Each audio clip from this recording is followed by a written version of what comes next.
Welcome to another episode of the Run Strong podcast. This is episode number 5. If you're listening in on the InnerFight show, we're on episode number 575. And this week we have a topic show for you. Robert, hello. Good afternoon. Good afternoon.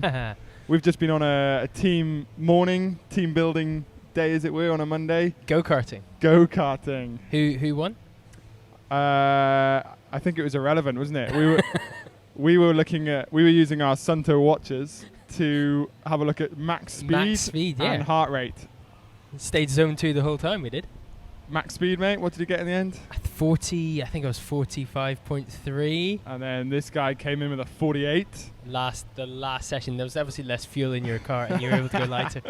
And never got out of zone 1, mate. Never got.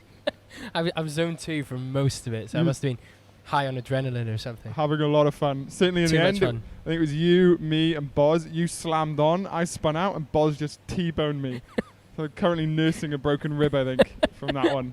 Definitely we ignored all the safety rules that they give us in the briefing. Zero safety on that. Oh well, all fine. Anyway, we've made it, and we're here to record another episode of the Run Strong show. If you didn't catch the last one, go back, have a listen. It was a question show where we discussed interval training. Yep. We discussed endurance sport and where to go next if you love endurance but you're not sure where you want to go, which avenue of sport. Maybe you want to do triathlon, maybe running, maybe you've fallen out of love with triathlon or running, you want to try other things. We discussed a little bit of things around that, didn't we? Yeah, I actually had a few people message me afterwards on Instagram to ask me maybe to have a sit down and have a chat and talk about some races, so that's quite cool. Really? You've got some admin for yourself got there. some admin, there we go. Nice. I like that though. And we also discussed volume for 5k and 10k runners as well. Yeah. Why the elites do so much. So if you haven't listened to that one, go back and check it out. That is on the InnerFight show 573 and it's the Run Strong show 003. At the moment we are piggybacking on the InnerFight show before they let us kick us off. I was going to say spread our wings, but kick us off. It's probably what's going to happen. Marcus wants his mic back. Yeah, we have another month, I think, piggybacking on this show. So today is a topic show, and we're going to get into 6 ways to be more efficient with your training time. But before we go there, mate, we're going to get a bit of running news. What's happening in the world? So what do we have? We have the 24-hour run. Camille Herron, she has beaten the world's best for 24 hours. Now, this was 24 hours running around a 1,500-meter course. Basically, the clock starts, you start running, you've got 24 hours to see how far you can go, and 24 hours you stop. If you need to stop and have a rest or a sleep or go to the bathroom, the clock keeps going, your distance just waits. And this Camille Herron, a 37-year-old, smashed the previous record actually by running 270.1 kilometers. Wow. That's an average pace of 5 minutes 10 a K over the whole 24 hours. So she was running fast in that because she must have stopped, gone to the bathroom, fueled, maybe had a look at some blisters. Who knows? But that is just insane. That is. I love how accurate they've been with the measurement as well. 270.116 kilometers to be exact. It's unbelievable. Crazy. And interesting as well, she was the winner. The next guy, if you like, was 16 kilometers behind her. So she beat the second place male by 16k. Oh, mate, you did the Backyard Ultra last year, didn't you? Or was it this year? That was February, just gone. And that's go until you drop race, isn't it? Yeah, last man standing wins. Everybody else is DNF. How many hours were you going? 24. You went 24. So that was 160k, yeah. Oh. To be fair, the guy that I was racing against, he played me a bit mentally. He just outsacked me and he apologised afterwards. But yeah, really? I got schoolboyed into that one. And in the back of my mind as well, Heidi had just had our daughter, I suppose, in January. So she was 2 weeks old and I had a 24-hour window that I was allowed to run in. So I used all that time effectively. Yeah, that's one hell of a pass. It would have been nice to keep going, but no, this year it's on. So you did what, 160 in 24 hours? 160 in 24 hours. Can you imagine 270? No, I can't. That's far too fast. I'd love to see it. I'd love to be able to see it and we'll see what a strategy is. It's incredibly impressive. Yeah, I'll try and find out some more info for that for next time and see if we can find out what she did and how she did it. Yeah. Yeah, but 24 hours running around a track, that's very interesting. It is. The next piece of news isn't so impressive. No. We saw this in both sort of... This has been on social media as well, actually, yeah. Lots of people are kicking up about this. It's a runner, well, a 16-year-old girl has been disqualified for wearing a hijab at a district meet in Ohio in America. So the background to this is she wanted to run, it was a 5K race. She wore her hijab to run. She's obviously Muslim. She got a 5K PR with 22 minutes, 22 seconds. And then afterwards, she was disqualified because she hadn't signed a waiver at the start of the race and handed it in to the organisers to allow her to compete in religious headwear. Wow. Absolutely disgraceful. That is. And apparently the rules, well, the quote from them is, the rules are meant to keep people safe and limit advantages. And that's all they said. What's the advantage there? Absolutely no idea. Do you remember the Olympics 2000 in Australia? They had a woman racing the 400 metres. She was their home athlete. Oh, I can't remember her name. Terrible fact check by me. But she wore an all head-to-toe suit. And it was like it was a big news there. And she went on and she won it. But anyway, I remember that in early 2000. Keep talking, I'm going to fact check it. You're going to fact check it. So, this is this. So her coach was obviously very, very upset by this. Said the officials, well, she's quoted as saying, the officials asked me for my paperwork and I'd heard that you needed a waiver to compete in the past. She'd been running all season without a problem. No one had said anything before, but this was the first time it was ever brought to the attention of her, and I think assuming because it was a district meet, they're being more enforceful with the rules. But yeah, it's not, she wasn't in the lead or anything like that. She didn't win, she didn't place, but they still disqualified her. It's horrific. It is. Absolutely. I don't really know what to say about it, but I'm sure you can let us know your thoughts on that at home. What do you think about that as a story? What should happen? Yeah.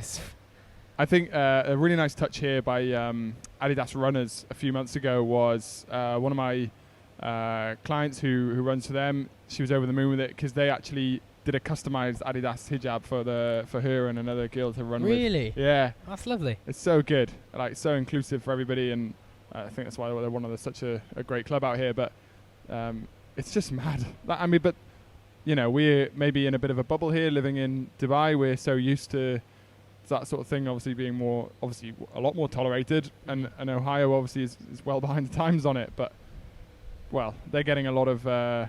I'm sure they're getting a lot of. They're getting a lot of backlash for that. Yeah, it's like trying to say to, a special Olympic athlete or something that they can't wear a certain, prosthetic. It's part of them, isn't it? Yeah, they should be able to run, and yes, disgusting. Yeah. Anyway, that's the news so far that we have. That's actually worthy of talking about. Our listeners that knew the answer, who are shouting at me right now, it's Kathy Freeman. She was the first Aborigine ever to compete in the Olympics. And she won, the 400, gold medal in the 400. Wearing her, what was she wearing? Traditional dress? No, it was just like an all-in-one suit. Yeah, I just remember it in my back of my mind being super famous for it. Anyway, not famous enough for me to remember. Right, what else do we want to talk about? Well, we need to chat about the Dubai Fitness Challenge. Dubai Fitness Challenge 30/30. It started last Friday. Yeah, and if you go around there's 30 locations around Dubai that you can get you can go and scan a QR code. There's like I don't even know what you call them. They're like pop-up banners, aren't they? Yeah, they're there. You'll see them along the beach track. You'll see them all different sorts of different locations around, and you scan the QR code, and then it pops up. You hit the link that pops up with it, and it takes you through to a YouTube video, and you have a real easy 30-minute workout to follow. Yeah, some of them are running. Some of them are sort of basic bodyweight CrossFit exercises that you can do, but they're all 30 minutes long. Iconic locations all around the city. So if you see one, stop, give it a scan. I saw one actually. There's one on the beach track, just where we do our Track Tuesday. Yeah. And there's one under the canal next to, under the bridge under the canal where the La Pearl is. I saw one whenever I was running there the other day. I didn't scan it because I was in the middle of a set, but disappointing, mate. Sorry. But it's been really cool. We've seen a lot of people out there, and loads of people are out doing races and things, all for DFC. So it's just growing and growing and growing, isn't it? It's a fantastic initiative. It's just you see the buzz around the city. Everyone, like some of the stuff that you see on social media, even just some of the clubs that maybe only have 15, 20, 30 people arrive are now having 50, 60, 70 people, just because it's all pushed to them through this app.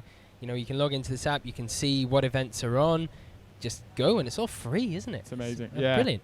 Thoughts on the body coach in the weekend, mate? Did a half marathon and quit at 10k. Said he had tight hip flexors, and then put on Instagram that he deserved a cookie for that. I was looking at his running technique actually in one of these Instagram videos, and it needs, maybe he should come and see you. Yeah. He could do with Run Strong for sure. I called him out on Instagram, man. I got no reply. He didn't reply. Nothing. So obviously nowhere near famous enough to. We'll try again. We'll get Marcus to do it. He's got more followers than you. Well, yeah. I mean, his name's Joe Wicks. He's the body coach, very famous in the UK, and he's been doing the rounds here to try and break that record for the most people doing a hit workout. It was. Did he break it? No, he didn't. It was his own record as well. Yeah, okay. They didn't say by how much he missed it, but he didn't break it. I did see actually there, for that to be counted as a world record, everybody needs to complete the workout from start to finish. Right. And again, in one of the videos I saw, half the people were just standing around watching. One person was facing the wrong way. So, I don't know how they're meant to measure it, to be honest. I think it's a very tricky one to do. He's getting a lot of publicity out here, and I heard on the radio as well, it's going to boost him up even more, is the singer Adele lost something like 19 kilograms following his hit workouts on Instagram. Wow. He's 2.8 million followers. He knows what he's doing.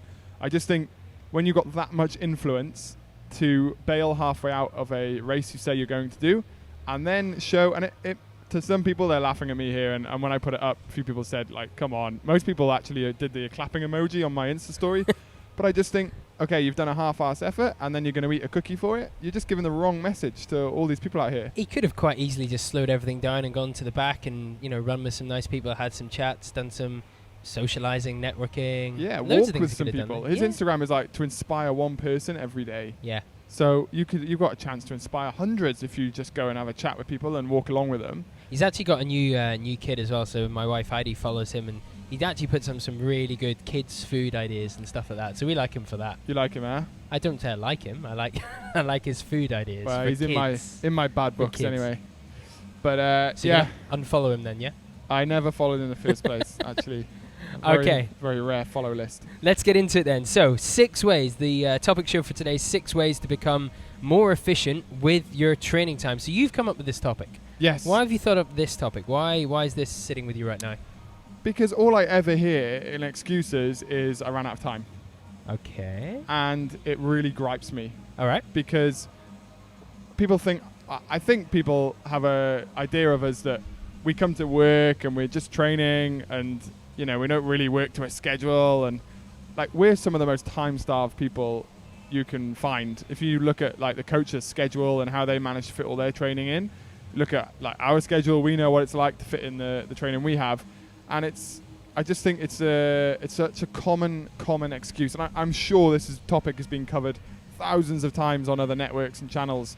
But I just thought, let's give our own opinion to it to help people, help our listeners just become that little bit more efficient with time. Little hacks, if you like. Little hacks. Everyone's looking for a hack these days, so this is definitely going to be good. Yeah.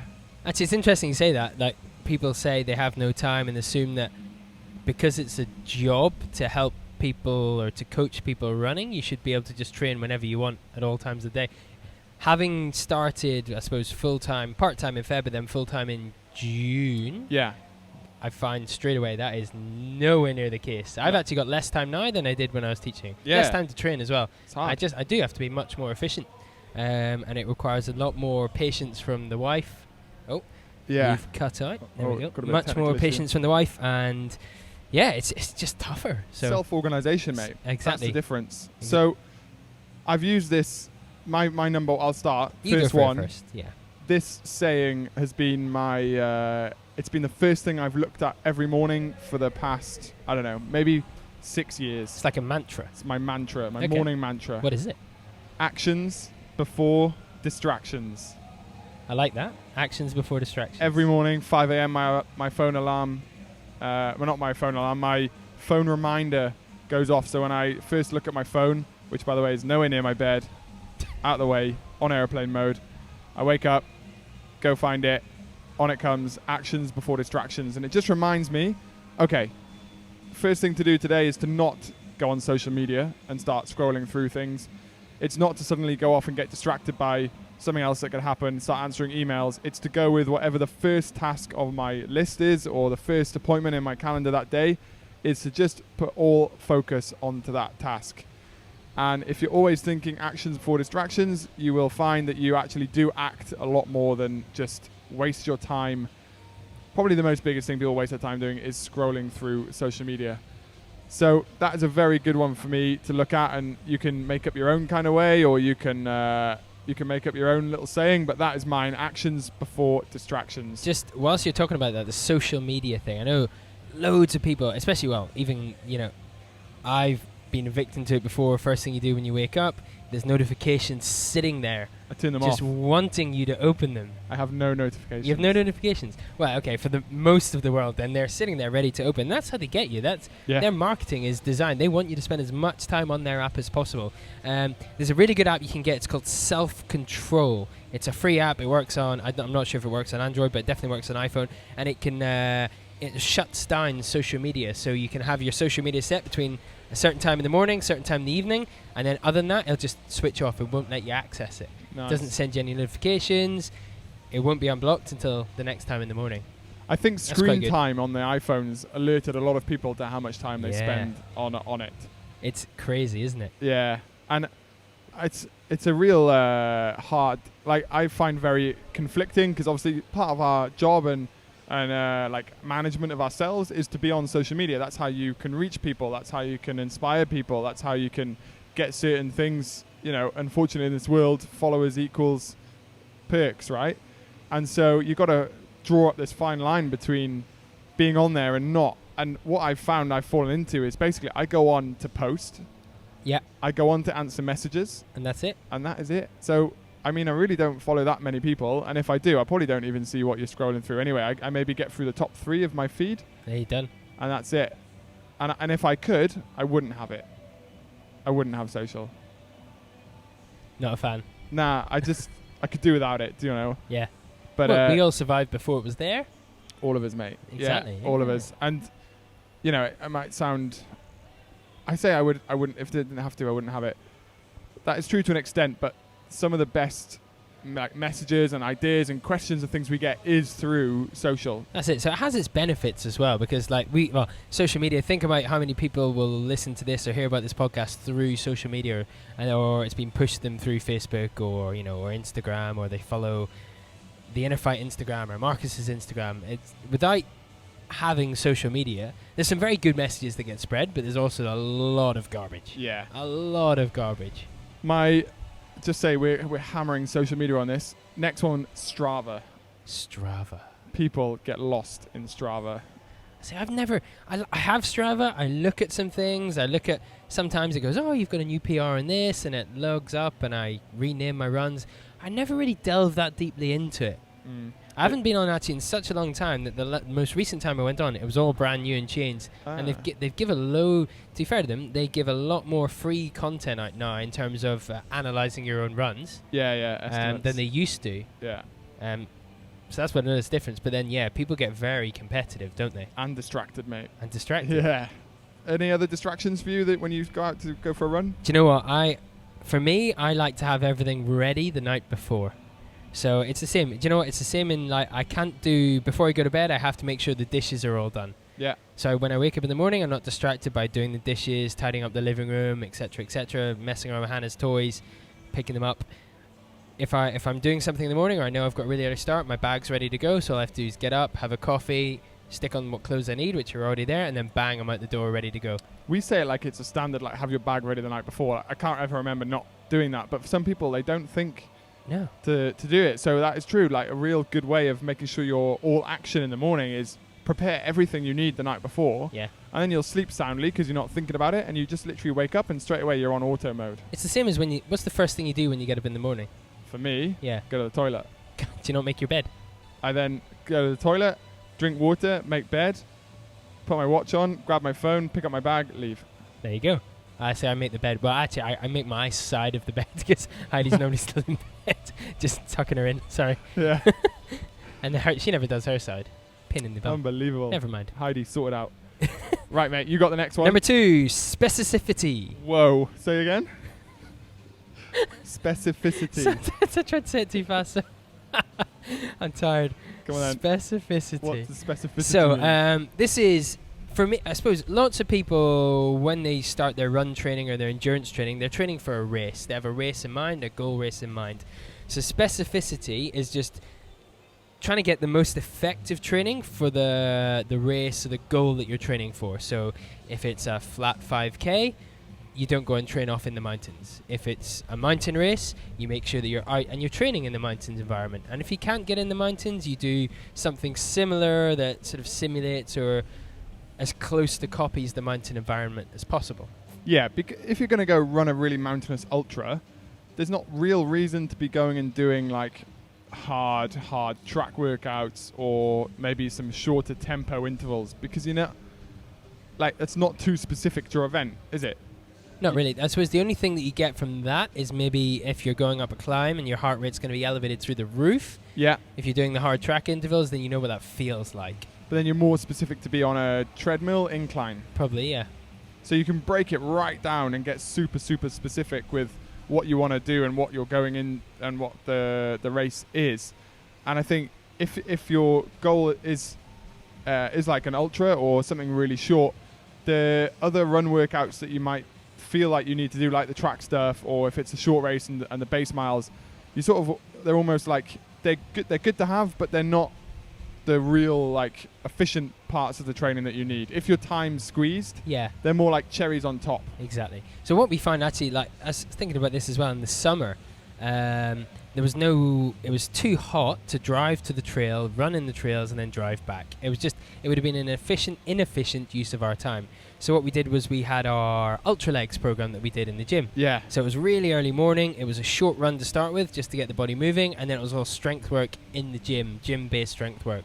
Lots of lunges, lots of box step-ups, lots of kettlebell work, just to try and simulate running in the mountains and using the same muscles. Excuse me, tried to run out of breath there. Using the same muscles and the same pattern of movement as you would do when you're running. Yeah.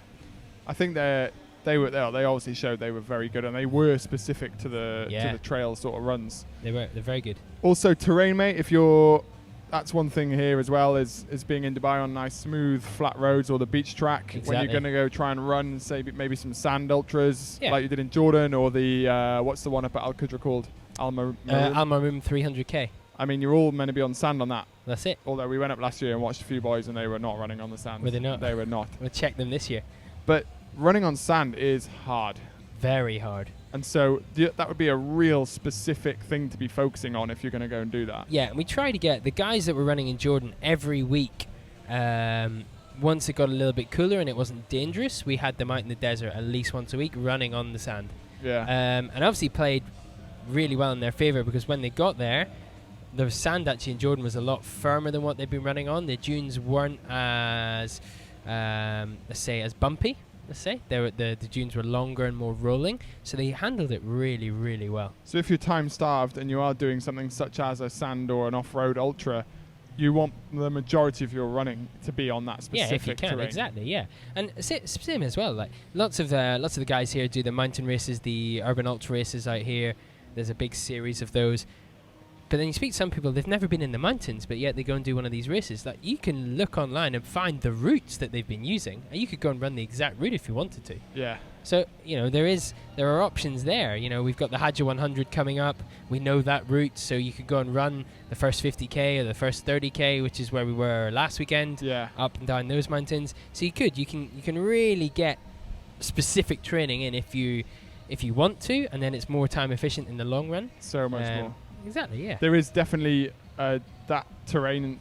If you haven't run on trail for a while and then you go back to running on trail, man, you feel a difference. Yeah. I remember coming off the back of South Africa last year, where all my running had been road running, and then I did that 30k. Was it 30k? That was 30k. An urban ultra race. Urban ultra race.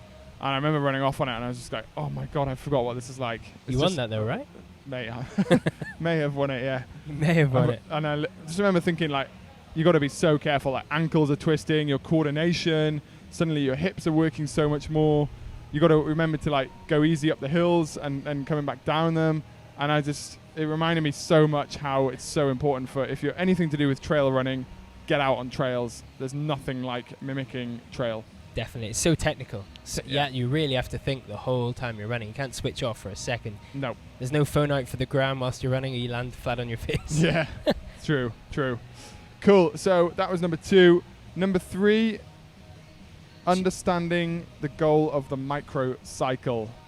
This might sound quite technical to people. Okay, break down for the people that are new or don't quite understand what the hell you're talking about. What is a microcycle? So you get a macrocycle, which is a large cycle of training. Maybe we're talking about a year or maybe a season. Okay. Then you get a microcycle, which are specific, maybe a handful of weeks, 6 weeks to 2 months, something like that. Okay. And then you get the mesocycles, which are the small, like week to week.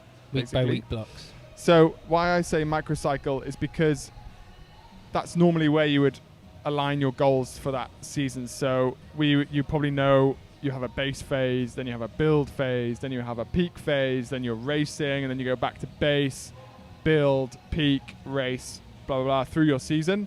And if you can understand why you're actually doing a block of training, then you can be so much more time efficient with it.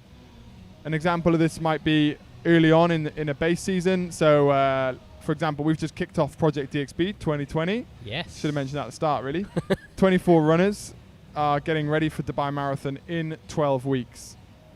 Quite a short amount of time, really. Quite short, but they still need to have a bit of a base build. Yep. We need time to collect some data on them. They need time to get used to us coaching them and how our running format works. So we're calling it a base phase. And basically what that means is, like, it's going to be low heart rate and it's going to be easy paced. There's not going to be anything too hard, maybe apart from the Track Tuesday session. So making sure they understand, listen, the point of this is to run easy. Like, we don't want you to be coming out of these really fatigued. We're going to build fatigue over the next 3 to 4 weeks. Imagine it's like layers of building, like, I don't know, whatever you want, but you're putting layers on layers on layers, like making a good sandwich, right? You get your good layer, first layer, and then you build on that layer. And if the first layer is rubbish, then the second layer is not going to be right, and then the third layer is going to be terrible. So we're trying to give them really good bread. Good bread, mate. We're trying to get some really good bread in. So the point of this cycle is not to, or my main thing is, don't get stressed over the pace. No. Don't get too stressed over your heart rate numbers, as long as it's kept low and we put a heart rate cap on it. Don't get stressed over your distances. Like, even if your watch doesn't work, don't get stressed. Just run. Like, I'm just asking you to run for an hour and make sure it's easy. Yeah. Make sure you're being able to have a conversation pace. And so once you've got that in, because what some people I find is they go out for a session and they've got no time in their week. So the time they get to exercise is really important, mate. Like, it's gold for them. And they head out and they're like, oh, my heart rate monitor's not working and my watch isn't working and I've got this hour-long run to do, and it's like Tom said to run at this with a heart rate cap of this, but my heart rate monitor's not working, so I can't see what my heart rate is, so therefore I don't know what I'm doing. Whereas if they understand, like, look, I'm telling you to go run at this, keep your heart rate below this number, it should feel really easy. RPE of like a 5 out of 10. RPE is rate of perceived exertion. Rate of perceived exertion. Then they know, okay, this isn't working, but I know the point of what I'm doing. I'm just trying to base build, so therefore I need to just go easy. We get lots of people actually, or I've experienced in the fairly recent past, somebody saying, oh, do you know what, I couldn't run because my watch wasn't charged. Yeah. It's like, why? It's like a 45-minute easy run. Just go and run 45 minutes. Easy. Were your trainers not charged as well? Like, what's the deal here? And it's true, mate. And it does happen to the best of us. But at the end of the day, just go and run. And, like, keep yourself sort of, I don't know how to say it, mate, but keep your head, it's almost like keep your head in the game, but, like, keep your head on planet Earth. Yeah. Like, running just requires your legs, your shoes, maybe a top sometimes, shorts. So just go and run. And the opposite to that is in like a peak phase when we're trying to hit speeds or paces. Like, your watch might break on race day. So if it isn't working, are you going to stop? No, you're not, right? Exactly, Hopefully not. So hopefully. This run, it's, you know, we're doing VO2 max stuff. It's 6 times 3 minutes hard with a rest interval. Well, don't worry about your pace. Just go hard.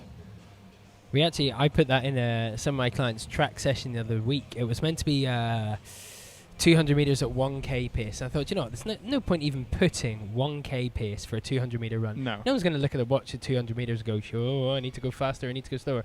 I just put hard. Yeah. And try and maintain the same level of effort throughout the 30 sets or 30 reps that we did. Yeah. I think everyone seemed happy with that. But as things get longer, people get sort of enslaved with the numbers, though, don't they? Of course. Yeah, They want to know, I need to know this pace or this number, and I'm just going to stare at my watch and run. Exactly. So, yeah, understanding the goal of the period of training that you're in is going to really help you to be more efficient with your time and your training time. Mate, we wrote these independently, and we've gone one tap for tap, but actually the next one ties in super well with that last one, which is... Yes. Oh, we're back. Microphone is back. No, keep going. It's working. So it's just not on our headphones. We're working. So the next one is get a coach. It seems really, really, really simple and really straightforward. But we all have coaches to write our training for us. I mean, for me, I like to learn. I treat this as like professional development as well. So I like to have somebody else programming my training and then explaining it to me so I can understand why they've got me running certain things for my goals. And then mainly for the big thing for me is I like to disconnect. So I like to wake up in the morning, check my training peaks, see what I've got, and then go and run it without having to think about what block do I need to program for myself. Do I need more of this? Do I need less of this? I'd rather focus on my clients and not myself. Have someone else worry about that for me. Yeah, and certainly, mate, the most obvious thing here, if you're time starved, then going out and spending 2-3 hours a week on your own training planning is not very time efficient. Yeah. Like, the same as if you've got a house and you're spending, I don't know, 3-4 hours a week cleaning it, and you can just hire a cleaner. Like, you do that, wouldn't you? You don't. Most people here don't wash their own car. They go and get someone to do it as well. So, and it's all because I haven't got time. Well, it's the same with hiring a coach. In no matter what job you do, like you say, we all have coaches because it actually saves us time as well. 100%. I would say probably whenever I used to train myself, I was nowhere near as creative or as scientific or as imaginative as some of the workouts that I get. And obviously they work because my running has improved dramatically since I had a coach. I think most people, and most of the people that come and join us, whenever we sit down and we do our sort of introduction interview and we talk to them about their running past, and generally the guys that haven't had a coach before, and you ask them, what's your running like, they'll say, I just go out and run. Yeah. And when you look back through some of their numbers, they're usually running at a pace that's not aerobic, but not certainly in zone 4, zone 5. It's kind of in a dead zone in the middle, isn't it? They're running a little bit too hard to get the full benefit. So, I mean, having a coach will just structure the week. It's, someone to bounce ideas off. They're almost like a free therapist as well, aren't they? You can tell them your problems. For some. And, they can look at things like, they can look at your nutrition. They can look at your running form. They can look at your stress. They can, invaluable. Probably the best money I've ever spent. Yeah, it is super, super good. And like you say, professional development as well is very important. And I've had a few athletes come to me who are also coaches and say, look, I'd like you to coach me, and I want to learn more. I want you to tell me everything that you're doing and programming and why. And at the beginning, it must have been a few years ago, I first got asked to do this, and I was like, no, hang on a minute. You're not coming along and nicking my ideas. And I was like, Tom, you're being an idiot. I've learned nothing new. I've not invented anything new in the endurance world. Everything I've learned is through reading books, podcasts. Yeah. It's taken or developed from other coaches. So share it. Like, other coaches will come and ask you for things, and it almost should be a compliment, really, because they're just trying to be more time efficient and learn as well. So you know what, as well, I just thought about this whilst you were talking. You also have the complete other end of the spectrum. You have some people that they don't want to know any of the science. They don't want to geek out. They just think, you just program it, I'll run it, and I'm happy. That's and they always say, I'm too busy to worry about it. Exactly. And you think, it's not sufficient. It's, it's definitely, getting a coach is a really good investment. Yeah, agreed. So that's number 4. So far we've got actions before distractions, got specificity. Well said. Got understanding goal of your microcycle. We've got get a coach, and our next way to be more efficient with your training time. Number 5 for you? Number 5 is... Oh, no, it's me again. You, mate. It's you. Sorry. Okay, it's don't just run. So if you are, let's say you're a pure thoroughbred runner, if you just purely run, you're probably more likely to get injured. So you need to include something along the side. You want to be efficient with your time. Running 7 days a week is not an efficient use of time. You should split it up. You should have your rest days. You should do some cross training in there as well. So I know personally I have shorter runs, and when I have a shorter run day, there is some strength work included in there. It's not long. It's not like I'm in the gym an hour and a half doing bicep curls. It's only 10 minutes. But no, I have 45 minutes of strength work, and my run might be shorter. So I'm getting in. It might be biking, it might be swimming, it might be doing some plyometric work. I'm just working all the supporting muscles in the legs or the upper body, keeping everything strong, keeping everything healthy. Don't get me wrong, I'm not going out and doing one rep max back squats. It's all lightweight that complements the running. Specific to your running goals, mate. Specific to my running goals. Specificity again. Yeah. But I know, again, this is going back to previously whenever I was very uneducated and just liked to go on and run. I always had a niggling injury for ages and ages and ages. I didn't feel strong. I felt weak. And now I actually run less, do more strength training, and I'm faster than I've ever been. I'm fitter than I've ever been. I'm stronger than I've ever been. And I feel great. Yeah. Wow. There we go. Powerful, mate. Powerful. Yours? Anything to add to that one? No, you nailed it. I just smashed that. Yeah, you did. Nailed it. And you know what, actually, I may as well plug your program here whilst I'm here. Again. Sorry. I did do the Run Strong program. Yeah.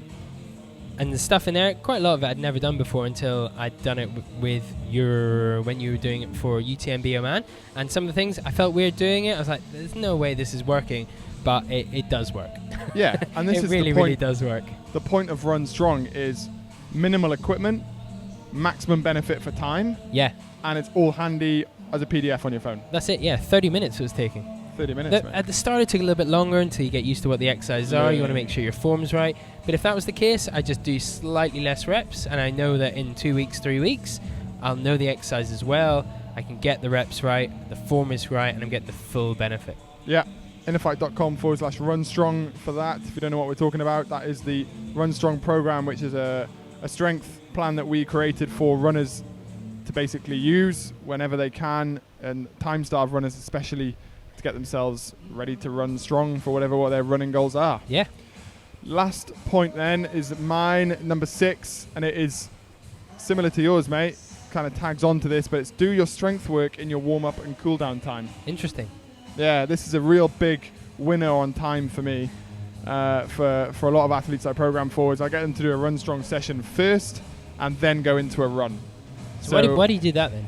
Because you're working running muscles specific to running, obviously, but the Run Strong program doesn't tax you in a way that you're going to leave it being fatigued. Mm-hmm. So we're getting more activation. It's working more on your activation, your movement patterns, real specific muscles to running. There's that word again, specific. Specific. But you can do the like either a stability session or a power session, and it's actually a really good primer to go into your run. Yeah. There's a lot of people think, I've got this session to do, and then I'm going to have to take a break and do my next session. It's like, no, you just go bang, straight into your run. And it minimizes the time you actually need to do a running warm-up. You can, instead of having to run warm-up for 15, 20 minutes to get going, 5 minutes, just find your legs and then go into the main set. And we're saving time in that sense. And then similar for the cool down, the point of a cool down obviously is just to lower your heart rate and get it lower than what it was during the main set of your running. So as you're finishing, you might go into like an A march, you might go into some A walks, some like lunges, reaching lunges, and or maybe one of the mobility sessions, and just tag it on straight on the end. And suddenly an hour-long run with a strength session that day, which you think is going to be an hour and 40 day, can become an hour 20, hour 30, easy. Yeah, very good. Actually, I've seen you do that quite a lot whenever I've been running on the treadmill. And instead of just waiting around for me to jump off the treadmill, you've already started you've started mobility work, you've started some banded work, and you've got everything fired up, and then I jump off and bang, you're straight in. Like a relay. Like tag, go. Treadmill tag. Treadmill tag. Yeah. So hopefully people will get a lot of benefit from that, mate. I think the big word that jumped out of it was being specific with your goals. Definitely, yeah. Which is the number one point you start at when setting a goal. I've thought of a small negative to that. I suppose that if you're going to train specific to the goals, let's say I am training right now for a 170k single stage race, and I know that my next race after that is going to be long, and the race after that is still going to be long. So my training specific to running long. The sacrifice, I guess, that I make is my top end speed is not great. So I'm sacrificing my marathon time, my half marathon time, my 10k time, my 5k time. All of those numbers are coming down. Yeah. But my aerobic endurance and my aerobic fitness and my ability to run long, and more importantly to run long faster, is definitely increasing. That's your specific aim for your events, right? Exactly. And if you had the time to do the speed work, to do the extra speed work, to do the extra rehab and prehab that comes with having to do a lot of that speed work, then it would be a nice little cherry on top of that Rob Jones training cake. But you don't. So that's why we want to be more efficient with our training time. And hopefully, I think most of the guys that we train are nicely specific with their training time. Yeah, they all have goals in mind. Yeah, and they all sort of, we max out their time as much as we can, don't we? No one's sitting around twiddling their thumbs.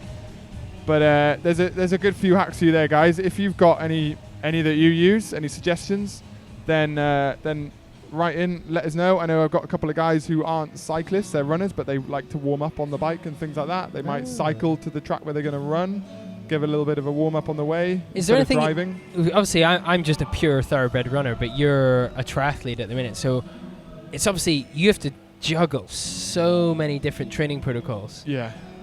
Is there anything you'd add in extra for anything, or any guys that are maybe training for the Ironman 70.3 in Dubai, or any Ironman specific guys?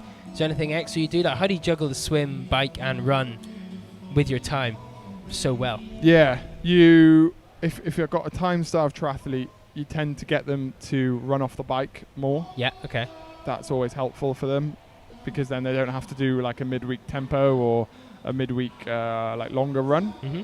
So yeah, running off the bike. And recently I've been playing around with running straight out of a swim. Interesting.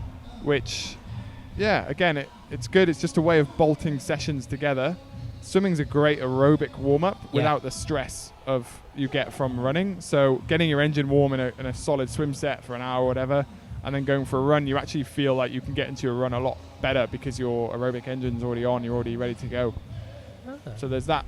Yeah, that's using a swim on active recovery days. Again, the resistance, the impact isn't there with swimming, so you can get away with doing a little bit more of it without having to. So if you really day after a track session, you could program a really hard swim, and it's saving the joints, isn't it, and the legs? Yeah, exactly. Well, one of the biggest bangs for a triathlete's buck, if they can do it, is to periodize when they're busy with their time and not. So if we can say to them, okay, look, this week I'm going to hammer you, so just try and create a little bit more time there, but the following week you're going to have a little bit less training, so you'll be able to catch back up and do it more in blocks. That's how the triathlon programming works a bit better, is in blocks of things, whereas for runners it's more about just consistently going along. Lovely. Good. Right, that's this week's show, guys. Topic show next week is a question show. We've already had a fair few questions come in, haven't we, mate? We've got loads, actually. I put some in already. Yeah, we've got 3 or 4 in there already, so it's going to be a really good show next week. If you've got more questions, you can email them in to endurance@innerfight.com, rj@innerfight.com if you want to email Rob Jones, tw@innerfight.com if you want to email me. Social, I am Rob Jones Endurance, and you are Tom Walker Fitness. I am, and I will, although I don't like to go on social that much, I will read your messages on there. You might not reply because he hasn't got notifications. Yeah, I will reply. Oh, you will? I will nice reply. Guy. I check in. I reply as well. I have time slots, I check in and have a look. Be efficient with your time, people. Be efficient, that's it. All right, guys, we'll chat to you next week. Thanks a lot for listening. Thank you very much. See you later. Goodbye.